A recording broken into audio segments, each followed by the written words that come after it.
People in America thought she was a great mom. Her family told us a lie for years. The truth is finally coming out about what Florence Henderson was really going through while the Brady Bunch was shooting.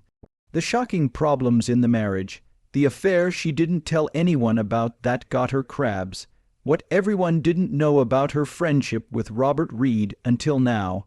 Her family is finally telling us what happened after all these years.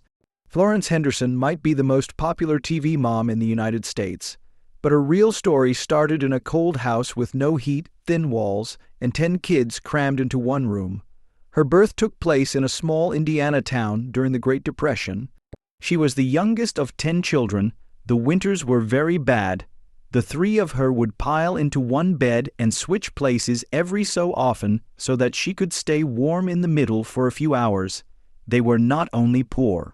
They were making it through each day. It wasn't just love that brought them close. It was important to stay living. Florence knew how to rely on family long before she was Carol Brady. Her mom did more than just sing her sleepy songs. She gave her a way out. Sophia learned to read and write after she learned to sing. She did shows in food stores for bags of flour and sugar when she was 12 years old. That's what her family ate. She wasn't just singing for fun. She sang because it meant she would have food. Her voice wasn't made up, it was a job. Every note came from a place of toughness and quiet despair. When she was born, her dad was already in his 70s and worked as a sharecropper in the tobacco fields. He would give someone else most of the crop and keep what was left. Every once in a while, only a jar of moonshine made it home. He drank. The family didn't have anything, but Florence still saw something to hold on to. His hard work and determination to keep going even when things were going badly, having to deal with pain and pride, gave her a spark that never went out. She didn't just smile because she was glad, she had to smile. It turned into her shield. When she was 8, her happiness stood out like sunshine in the dark. She was known as Florency, which was her name. She learned early on to look for good people, teachers, guides, or anyone else who could help her get out of the situation she was born in. That happy mood wasn't fake. It was a plan. I had to stay alive. When she got to high school, things began to change. Someone saw what her family had always known at school play. This girl had something very special. They did something really great when her best friend's parents stepped in. They gave Florence money to go to New York to study at the American Academy of Dramatic Arts. She was 17 years old and only had her voice and a bag with her. Still, it was enough. It was strange going to New York. There were a lot of people with the same dream as Florence in the small room she moved into at the 3 Arts Club for women. She didn't have a plan B, but she didn't back down. She tried out, was turned down, but kept coming back. There was a moment when everything could have gone wrong. It tore open all the way in front of the director during her Broadway audition. Someone else could have left the stage. Florence told a joke, and the scene was over. That moment of self-assurance, when she laughed at a bad situation, got her the part. It led to something much bigger. Richard Rodgers and Oscar Hammerstein saw her on stage, even though other people hadn't. She wasn't famous or had a big part, but they chose her to play Laurie in the Oklahoma National Tour. It was her first big break. She was finally getting some attention. The phone then went off. The day before the show, her father had died. There was no one to help, no time, and no way out. They told her the show had to go on, and it did. Even though she was sad, she acted, and that moment will always be with her. A few months later, Florence was in charge of one of the biggest Broadway shows of the decade. She got the part of Fanny, which would change her future. It ran for more than 2 years, with 8 shows a week for almost 2 years. Not a single break or reason, just work, and every night she did a great job. It was the part that showed she wasn't just skilled, she could do anything. She was only 22 years old, on the rise, and full of drive and energy. Then she heard that she had a very rare bone deformity in her inner ear.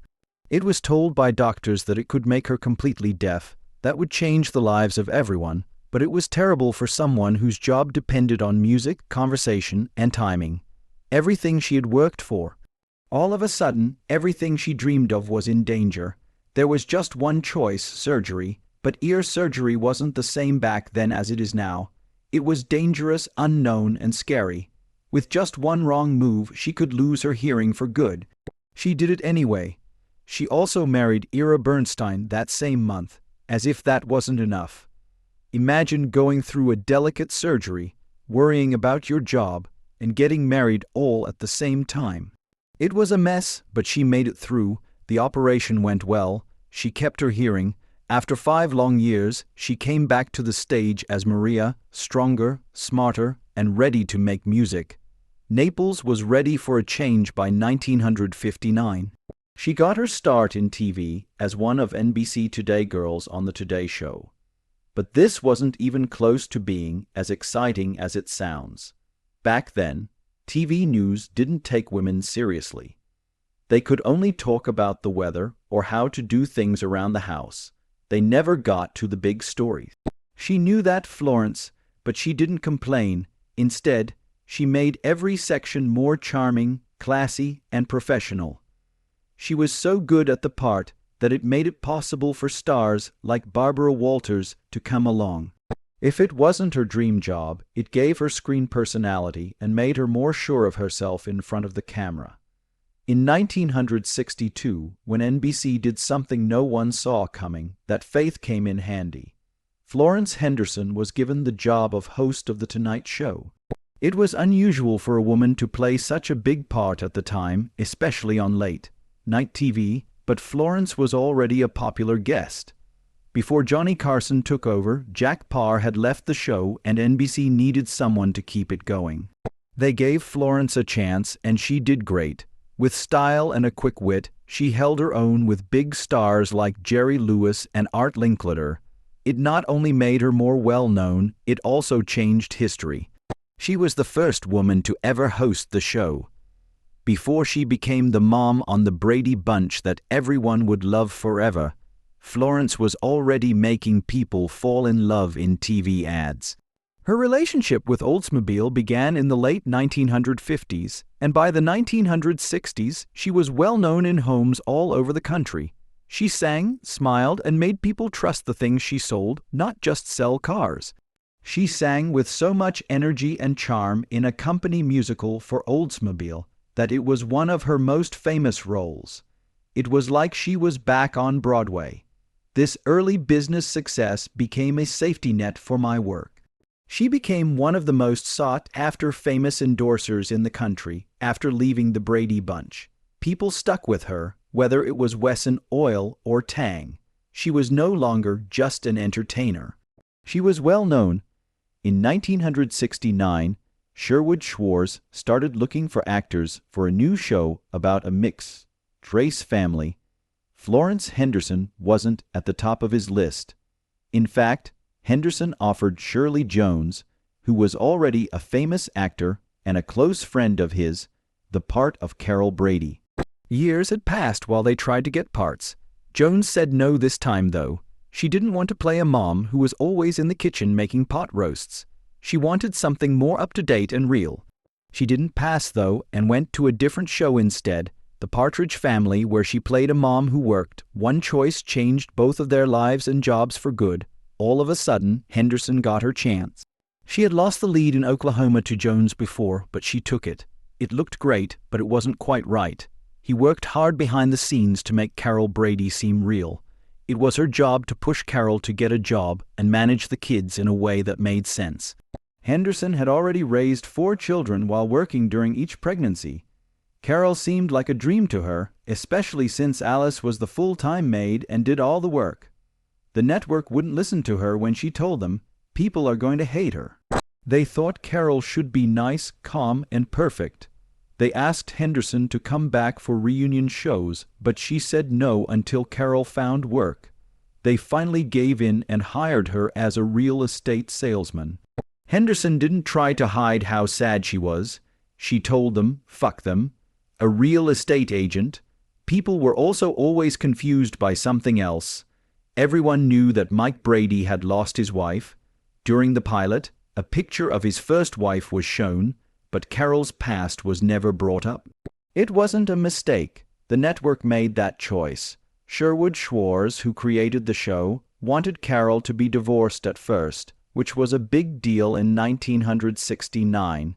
ABC didn't like that thought, though. They believed that divorce was too messy for family TV. Schwartz did not change her story. Instead, she left it out totally. For many years, no one knew if Carol was divorced, widowed, or something else. It was something Florence Henderson often joked about. She once said, "I killed my husband. I was the first black widow." The secret was once used in a parody movie, but it was never a part of the real Brady story. While that was going on, Henderson had another fight that followed her around. It was impossible to tell her apart from Carol Brady. They always saw her as the calm, happy mom with the perfect hair. She was smart, brave, and honest in real life, though. One time, her director said that Miss Goody-Good-Shoes was likely to sneak in. She would say what she thought, though, if she didn't like it. That made people shocked. There were reports that she was dating Barry Williams, who played Greg Brady, but she didn't get shy about it. She just told him, "I liked him too, but I wasn't really the TV mom set." After her divorce, she did something that no one would have thought Carol Brady would do. She became a professional hypnotherapist. She also played parts that were the exact opposite of Brady's image. In one movie, she was a seductive woman, and in another, she was a bad guy from a cartoon. She lived in New York with her real husband and 4 kids for the 6 years she played Carol Brady. LA, though, is where the show was shot. She flew back across the country every weekend to be with her family. Her kids would sometimes show up on set. They were good kids, and she wanted them close. She told her son Joseph that she wanted us to be a part of everything. Afterward, Susan Olsen, who played Cindy, said they had to share her so much. Having 2 families and a job at the same time wasn't easy. Henderson did it, though, and her kids were fine after all. Florence Henderson was more to the Brady family than just a pretty face. Robert Reed, who played her on-screen husband, turned to her for help behind the scenes. Reed seemed like the perfect TV dad on the outside, but he was hiding a heavy secret from everyone. He was gay at a time when that could hurt your job. Florence knew, but she didn't ask him questions or try to keep him away. Instead, she just became his safe place. She knew how scared he was, how hard it was for him to keep everything from her, and how it sometimes made him angry.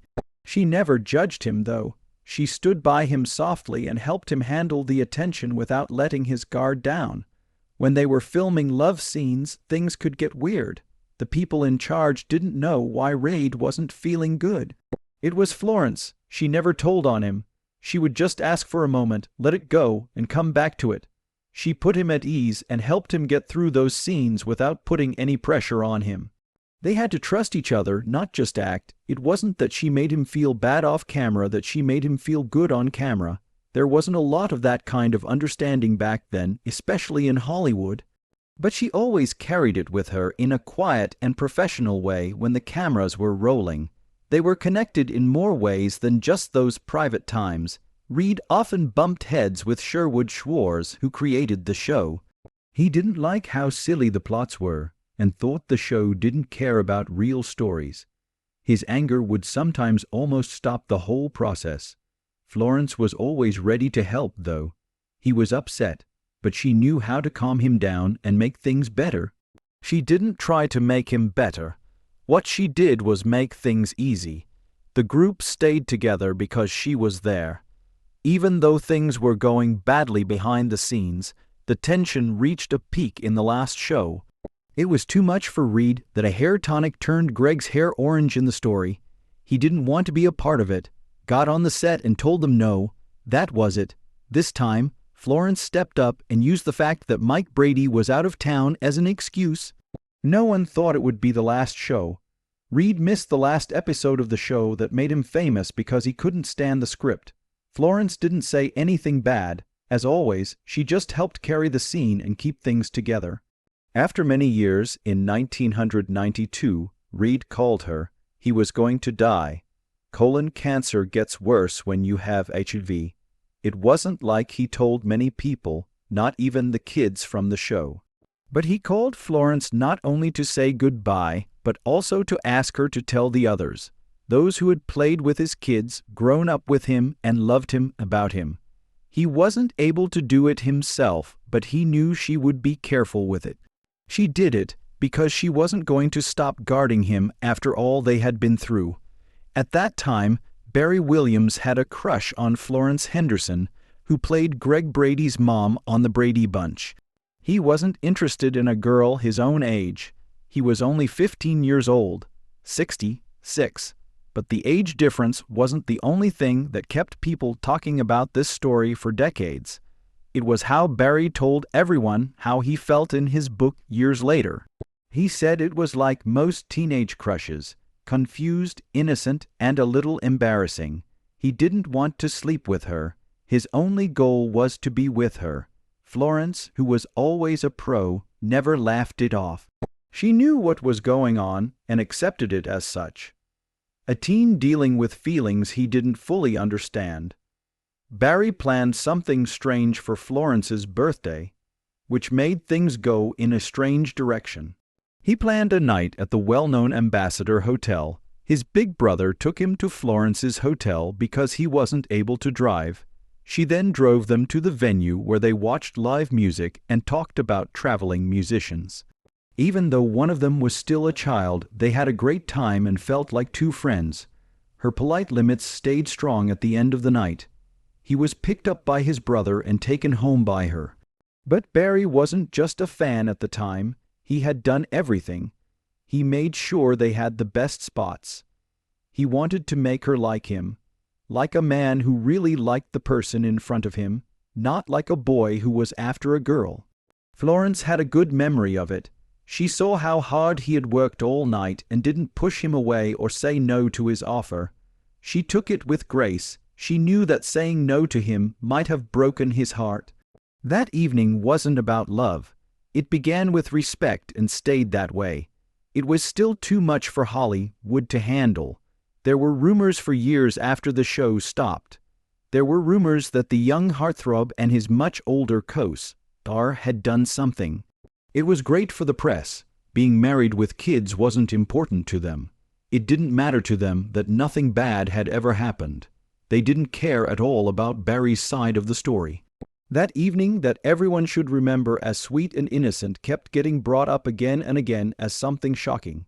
Henderson had to tell the truth over and over, trying to fix the damage that rumors had done. It wasn't just Florence who was hurt by the lies. They were a bother to everyone near the show. Sue Olson, who played little Cindy Brady, told it like it was. She said she didn't like those reports. She had been there. She knew how Florence dealt with Barry. There was no affair or hidden romance. They were just nice to each other and respected each other. Florence wasn't making things better. She was a mom on and off screen. And Barry, when he was older, never denied having a crush on Florence. He just made it clear that she was always there to help him. She was more than just a co-star to him. She changed his life in real ways. He remembered her when she died in 2016. Barry remembered her on Dancing with the Stars in 2023, saying that she was the one who inspired him to try new things and take chances.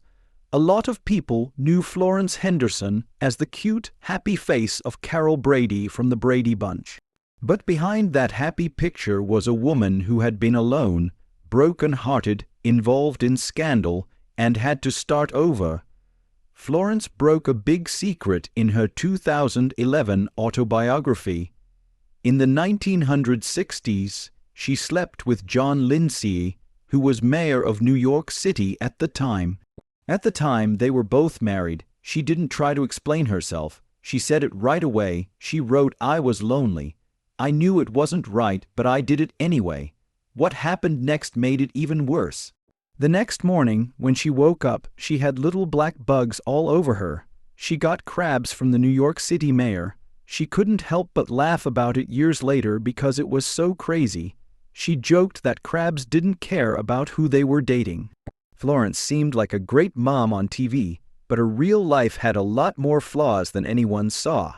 She was married to Ira Bernstein for almost 30 years and had 4 children together. But even though she was flying back and forth between states to keep her job and her family together, the mental distance kept growing. She would fly from Los Angeles to New York every weekend just to be with her family when she was at the height of her fame from the Brady Bunch. It wasn't enough, though. She became lonely, and in the early 1980s her marriage ended. At the same time, Florence started to feel bad. It got worse for her stage fear. She started to be scared of flying. Regular therapy didn't help as much as the depression did. She felt like she was falling apart, even though she was having a great time. Something finally clicked for her when she learned about hypnotherapy. Not only did she learn how to heal herself at the Hypnosis Motivation Center, but she also met Dr. John Kappas there. Soon, their work friendship turned into something more, and they fell in love. They got married in 1987. They had a bond that gave Florence the peace she had been looking for the next 15 years. She was 68 years old when he died in 2002. She was sad, but she was stronger than she had been before. Florence never stopped working, even when things were bad. One of the smartest things she ever did wasn't on a set or stage. It happened in a kitchen. She became the face of Wesson Oil in 1974 and did that job for more than 20 years. Her happy pitch for Wessonality made her famous beyond her show fame and made her a lot of money. It wasn't just the money, though. It helped her stay in a field that doesn't usually remember people over 40. She brought that charm to her food show, Country Kitchen, where she cooked Southern meals and talked with famous people for 9 years. Florence didn't use cue cards. It seemed like you were just hanging out with her because she did her work. Her fans loved it. Later, she used that same kindness to write 2 cookbooks and help make a PBS cooking show. Even when it came to talk shows, Florence was always ahead of her time. In 1962, she was the first woman to ever be a guest host on The Tonight Show. After many years, she came back to the formula with The Florence Henderson Show, which was nominated for an Emmy and gave older viewers the kind of deep, honest conversations that were missing from most TV shows. It's not just that Florence Henderson played America's best mom. She was family to a lot of people. She became more open than ever in her last years. Her musical journey one-woman show, All the Lives of Me, wasn't just a show. It was an honest confession that was made through songs, stories, and laughter. She didn't use a script to hide. She told the truth. Being poor as a child in Kentucky, following your dreams on Broadway, and becoming the famous Carol Brady. She told people that her voice and presence still had power with every note she sang from shows like Oklahoma and The Sound of Music. It wasn't just music, though. It was about small things. A lot of people laughed at her brave, sometimes naughty, but always true stories. People in the crowd didn't think they were seeing a star. It was like sitting with an old friend. No matter where it went, from New York to Hollywood, the show was full. People wanted to know Florence, not just see her. The Smithsonian's choice to honor her was very powerful because of that deep link. In 2008, she was added to their first ever permanent show about entertainment history. Florence was recognized for more than just being Carol Brady. Everyone praised her for everything, for her singing, her accomplishments on TV, and even for being the first woman to host The Tonight Show. She gave away her much-loved People's Choice Award at the event. It was more than just a prize for her. It showed that the people who had fun with her and been inspired by her still cared years later. Love like that never goes away. The Smithsonian knew about it. They kept her history alive so that people in the future would know how important she was to American culture. There was one last thing Florence did just days before she died that summed her up perfectly. On November 21, 2016, she watched Dancing with the Stars and cheered for Maureen McCormack, who was played by her on-screen daughter Marcia Brady. They had been close for years, like family. Florence smiled, laughed, and waved at the cameras. She looked full of life and pride. No one knew that she would be gone on Thanksgiving. 3 days later, that's it. not a long illness and no signs. She wasn't there one day and was there the next. It hurt a lot because she had never seemed old and was always so full of energy. Fans were shocked when they heard she had died of heart failure at age 82. They had seen her on TV their whole lives. The Brady Bunch was still on, still making people feel better, and still giving love to living rooms all over the world.